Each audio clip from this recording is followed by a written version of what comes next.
Cats and the Vikings, companions of the sea voyages. Chapter 1, The Call of the North. The longship cut through the frigid waters of the North Sea, its dragon-headed prow slicing the waves with ease. The sky above was a tempest of swirling clouds. Yet the Viking warriors on board remained undeterred.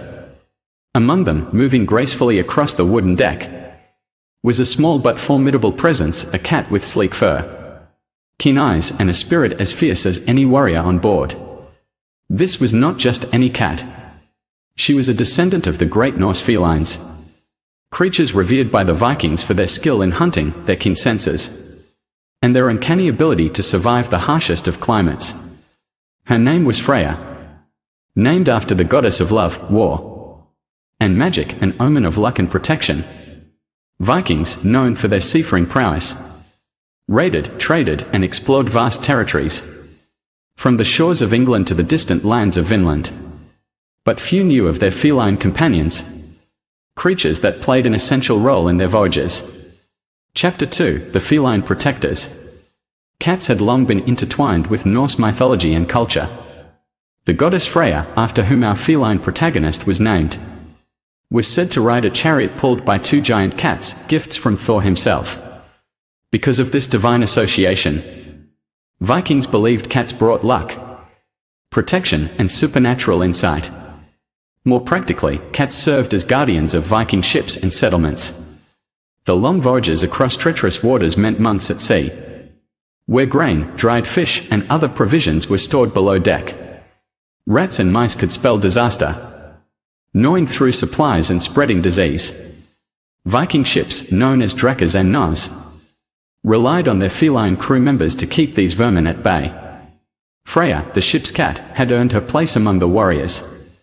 She was agile, intelligent, and fearless. As the ship rocked over the waves, she moved with effortless grace, eyes ever watchful for any sign of unwelcome rodents. Her presence was comforting to the crew, who believed she carried the blessings of the gods. Chapter 3, A Raid in the East. The Viking ship neared its destination, a coastal village along the rivers of the eastern lands, where the Rus traders and Slavic settlements lay. This was not just a raid but an opportunity for trade and discovery.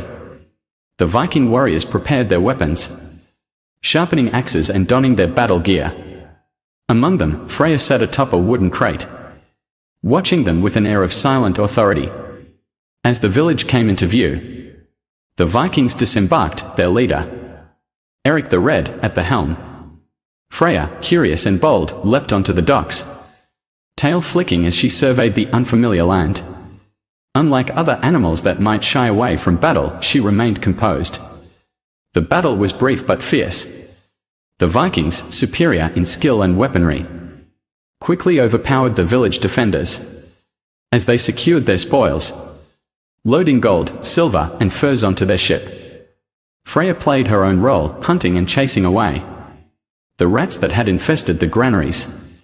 A single cat's work ensured the grain they took would remain uncontaminated for the long journey home. Chapter 4, The Return Voyage. With their ship laden with treasure, the Vikings set sail once more. The journey home was perilous. Storms raged, and the North Sea was unforgiving. The ship creaked as towering waves crashed against its sides, the wind howling through the sails. The men prayed to Odin and Thor for safe passage. Freyja, too, played her part. She curled up beside Eric the Red at night, her presence comforting the seasoned warrior. It was said that a ship's cat could sense danger before it arrived, and as the storm grew stronger, she rose, ears twitching, eyes fixated on the dark horizon. Then, as if in response to a silent warning, the storm suddenly shifted. The wind changed direction, guiding them toward calmer waters. The Vikings took it as a sign from the gods. Freyja had once again proven to be their lucky charm. Chapter 5, Cats in Viking Settlements. Back in their homeland, Viking settlements thrived along the fjords. Cats were just as important on land as they were at sea.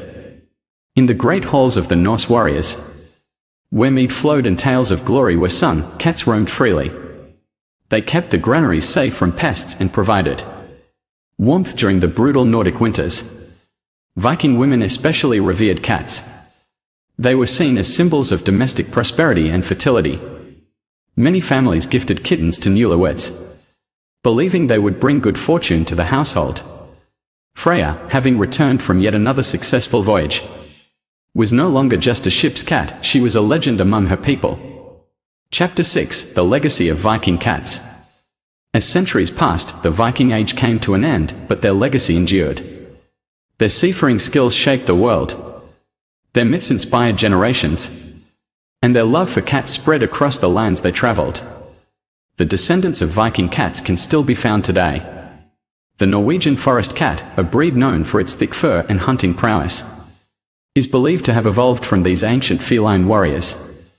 Their reputation as protectors and companions lives on, their spirits roaming the modern world much like they did on Viking ships. Even now, when a cat sits by the window, gazing at the sea, perhaps it dreams of adventures long past, of battles fought, storms conquered, and the endless call of the north.